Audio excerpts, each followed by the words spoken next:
Welcome back to Make Me a Fan. I'm the Jag. I'm Pete. And today is Make Me a Fan Classic, where we choose a classic match to review. And yeah, you already saw it in the description, but we're going to talk about it right now. It was my turn. Yes, sir. And so I was kind of racking my brain to come up with something interesting and good, something you haven't seen before. And I thought about my favorite wrestlers that maybe aren't mainstream. When I say mainstream, I'm talking about popular action figures, right. Anybody's favorite wrestler. And you know the name that I came up with?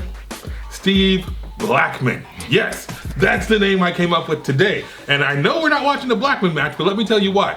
I searched Steve Blackman's best matches. And the results were underwhelming, okay? There was a ranking of Meltzer's ranks for Steve Blackman's match. His best match, his highest rated match was the Royal Rumble. And he was only, I felt bad. I think 2.5 was the highest it went, and I could not in good conscience bring the Encyclopedia a 2.5, people. And so I said, you know what? Who else is underrated? Who else is amazing? Who else could be perfect? Oh, here we go. Yes, and I thought, you know what? There's only one perfect man in all of wrestling. Mr. Perfect himself, Curt Hennig. That guy was amazing. I'm gonna say this. Yes, sir. And I wanna know if you agree. The introduction of Mr. Perfect with the vignettes. Yes, sir. Bowling the 100, the perfect game. Yes. Throwing the perfect spiral, shooting the three-pointer, the half-court shots, all that stuff. That was one of the best introductions to a new character in all of wrestling. Rivaled, in my opinion, only by Kane. Okay, no, Do you agree or disagree? I watched both sets in real time when it happened, no, I definitely think that Mr. Perfect's vignettes were amazing, and Bruce has talked about him early on in this podcast when he first started podcasting about that with Curt Hennig, and he's an underserved and overproducing guy. He's damn near perfect. Damn near perfect is right. And so so which perfect match? I know because there's so many good ones. I did a search for the top perfect matches. I got 5. Put a link in the description. The 5 best perfect matches, and 2 of them were against the same person. Yes, sir. Oh, so it's got to be Bret Hart. It is. Okay, so then which match? It's the best one, the number one according to this article, which was SummerSlam 1991. Yes. Bret Hart versus Mr. Perfect. Madison Square Garden. For the Intercontinental Championship. So that's what the hell we're watching. And I know it took me a while to get there, but damn it, now you know what you're in for, and you know it's gonna be freaking prolific and gifted. Are you ready? 210%, my man. All right, you got the WWE Network fired up. Open up a new tab. Click the link in the description because we're gonna press play when? Right about now. All right, so that match was absolutely perfect.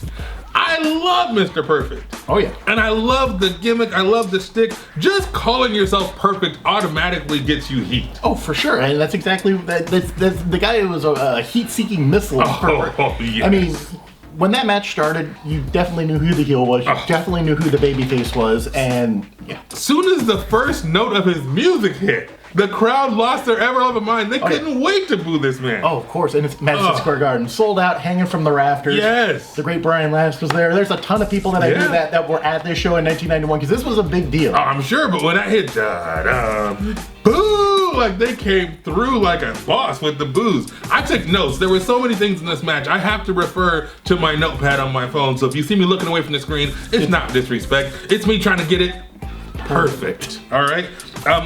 You gotta think about it like this. The promo before the match. Oh yeah. Perfect could talk his tail off. Perfect was a great promo. He was great in the ring, great technician.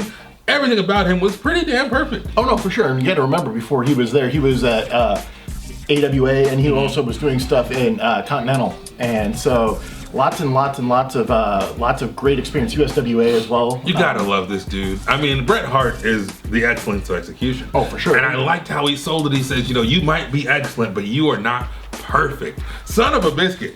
Where is that stuff nowadays? That's what brings a crowd in for a pay-per-view. It sure does. That's why Madison Square Garden. Well, think about it like this. And I mean, look, this might be a little longer video because there's so much history here. But if we're gonna wrestle, or 2 guys are gonna wrestle, Willie Mack versus Chris Bay on Impact, right? Are they talking trash to each other?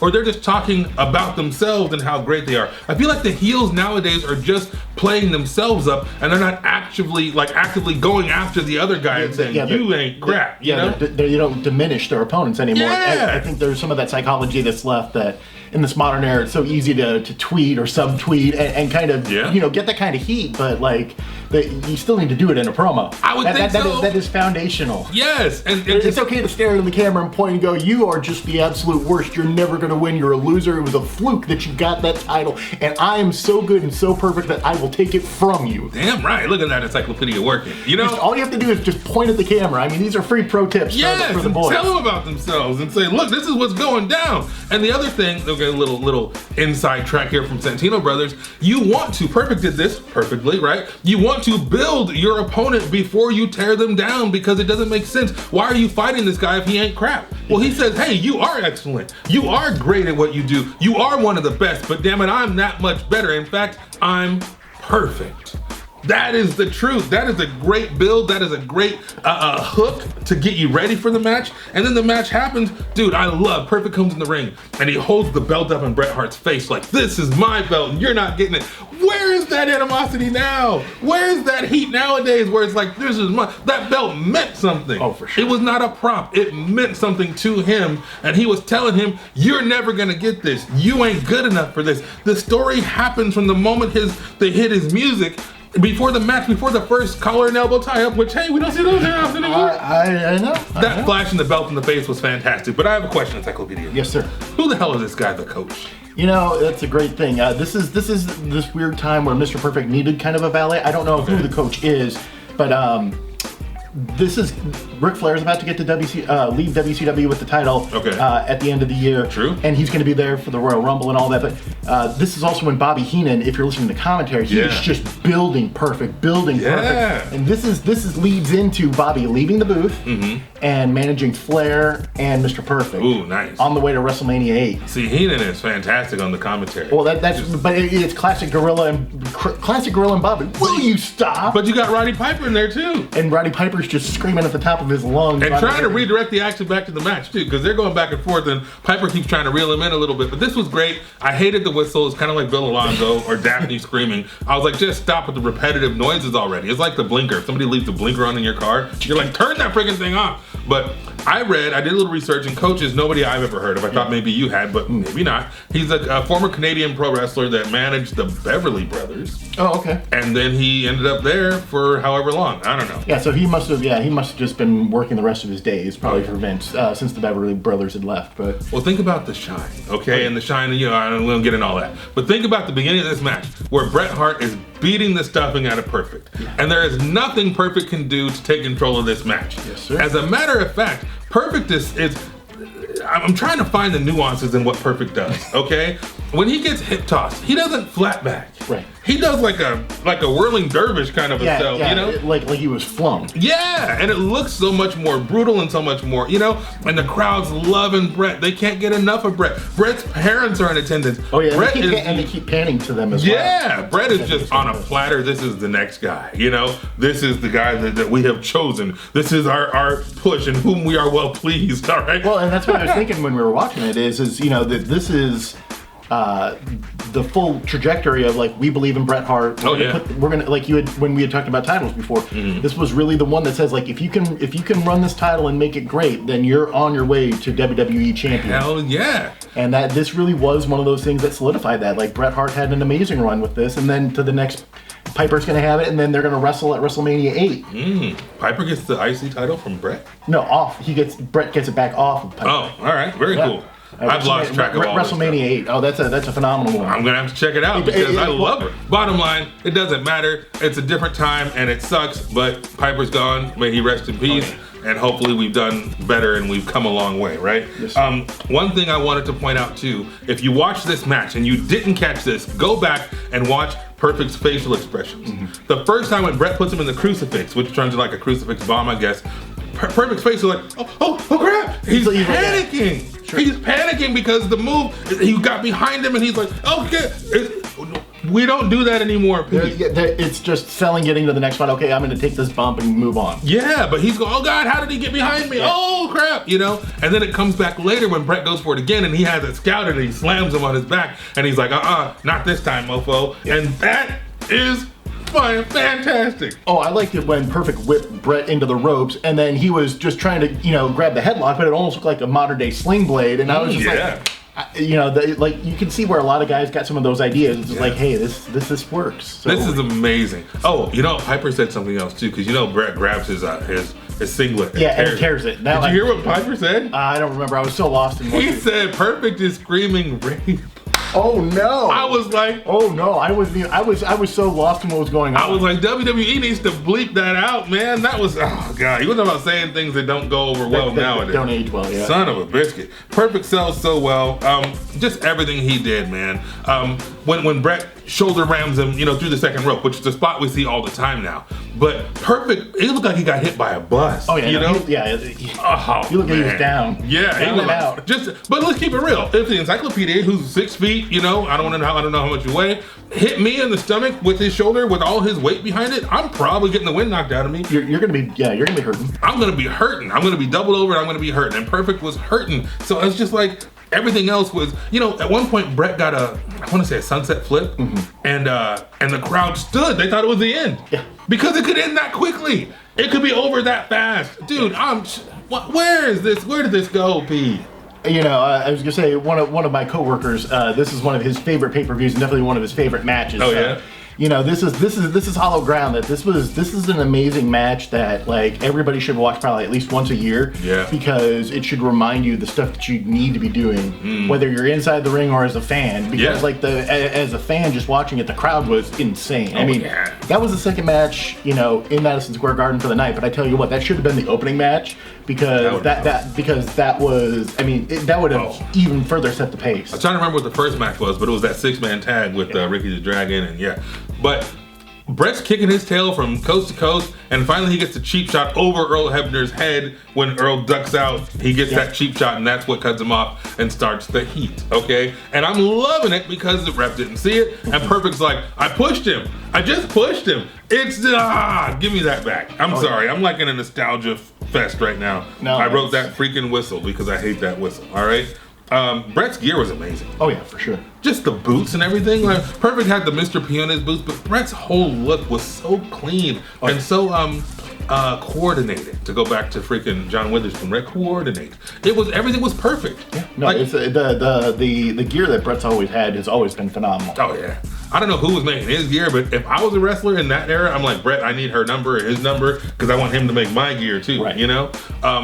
I also noticed in the crowd, if you notice, the crowd is made up of all different ages, all different genders, all different races. Now this is New York, which is a melting pot, so that helps. But there are 40-year-old women in the front row. When's the last time you saw a 40-year-old woman in the front row at a wrestling show?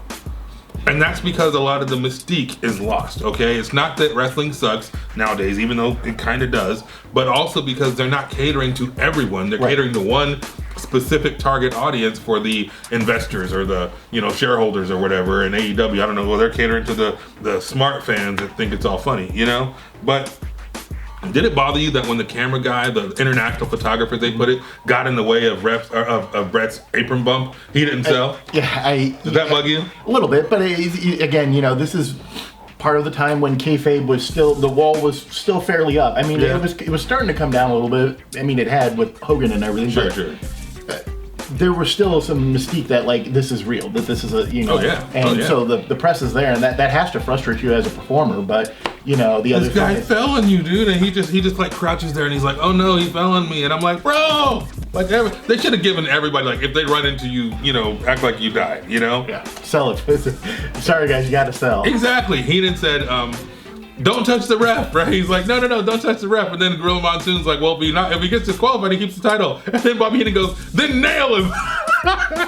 That was one of the best lines all the commentary, man. Bobby Heenan is underrated. Oh no, dude. Why do you think what makes the mid-90s WCW pay-per-view so good is Dusty and Bobby? Really? Yeah, because the two of them know that it's less than spectacular, but boy oh boy is the commentary make up for it. I mean, doing Clubberin and Unklin, and then just the two of them. I'm gonna have to listen to some Bobby because I haven't heard Bobby in WCW because, you know, I'm not a big WCW guy. A lot of near falls on the comeback. Yes. When Bret finally comes back, Perfect kicks out everything, and don't forget, Bret Hart kicked out of the Perfect Plex. Which was a huge deal. I mean, the entire place erupted. Erupted. And they said nobody's ever kicked out of it before, but Hogan also kicked out of the Perfect Plex. Correct. At one point. But that's two people. in the whole roster over a period of at least 10 years that kicked out of this man's finish because they respected the finish. Well, that they were protecting it. And it's okay that the top guy that's going to win is going to kick out of it, because guess what? He's better than the bad guy. In a meaningful pay-per-view match for a championship. Exactly. That is the time to kick out of somebody's finisher. Exactly. That is the perfect time. He's made perfect. And then the sharpshooter happens out of nowhere. Love it. I love that. It was like a reversal. And perfect, because he's been working on the back, because that's what Bret does. He works on the body part. He's working on the back, and then he catches him, and he gets him, and it's over like that. Man, that was fantastic. You know, if you're watching AEW, and it's a big match, you know Cody's probably gonna bleed, right? Oh yeah. And you know there's gonna be 10 false finishes, a chair, a table, a ladder, a partridge, and a pear tree. Maybe some outside interference. Yeah, like before it's over. Like you can't, it's not just like, oh, he sunset flipped him and it's over. You know, he got him. Oh wow, or he hit him with a great move and it's over. Wow, 7 minutes, you know? No, it's gotta be at least 20 minutes long with 10 false finishes and everybody hits their finisher, and you know, this guy drives the truck in and this guy, you know, it's like, it could be over that quickly, and the crowd didn't feel like they were robbed of anything. Correct. You didn't feel robbed of anything. No. I told you before when we were press and play, I've probably seen this match like 15 times. That's great. You know, this is a very seminal pay-per-view along with just a match, and I remember watching this in Michigan. Okay. So I rented it from a Blockbuster video. And, really? Yeah, oh yeah. Right. Oh yeah. So today the part of the Encyclopedia gets to be played by the Jag, and I'm going to tell you what this got according to Meltzer and according to Cage Match. Did you look it up? No, but I could probably guess. Okay, go for it. What do you think Meltzer gave it? I'm gonna think 3 and 3/4 or 4 stars. Wow, you get 4 stars. You're on the money. Good job, Pedia. All right. And obviously this is going to be high on Cage Match, probably an 8.7 or so or higher. 8.82. Good job, Encyclopedia. Hell yeah. See, we're both pretty good at this game. Oh no, we're very good at this game. As we say, there's a lot for the fans to love. I know my friend Mike definitely loved this match. You know, this is one of his favorite shows as well. So, yeah. You know. Honestly, man, these throwback episodes are so much fun because there's history and there's passion and there's love. And we can draw the comparisons between what's happening now and what happened back then. And so, you know, I have fun with these. And I'm glad we do these every, once a week or so. We do. Yeah, this is kind of our Sunday tradition. I think. You know, it's such a great day to go back and reflect and understand the path that was paved for us. Very cool. As wrestling fans and as students. And you're up next week with the classic match. You have to pull a classic one out. I was hoping to go for some underrated hidden stuff, but you know what? Let's just go with the banger. And today was indeed a freaking banger. So banger, you say? Yes. Oh, you're gonna come. He's gonna come with something crazy. So next week you got to come back. But if you made it this far in the video, first of all, you're awesome. Secondly, hit that subscribe button, people. We recently got over 200 subscribers. We've been at this less than a year, so this is going very well. And I'm excited to see what happens. And the only way we build this is with you guys. So. Damn right. So click that subscribe button, ring the bell so you're notified of any and all new videos. And then, coming up tomorrow, we've got the envelope system back again. If you don't know what we're talking about, I'll put the link above my head. Not too long ago, Encyclopedia pulled out 4 envelopes and we had to choose from one of them. See, we throw out ideas all the time. Make me a fan of this guy or that person or this match or this pay-per-view. And so the Encyclopedia has put together 4 options. We did the first 2 last week. We're gonna do the next 2 starting tomorrow. I'm gonna pick an envelope and we'll see what's gonna happen and what we're in for because I have no clue. So tomorrow morning, 9 o'clock Pacific, 12 noon Eastern, bring your butts back here for more Make Me a Fan, and we will let you know what's in the freaking envelope. You got anything to add? See you guys tomorrow. Take care.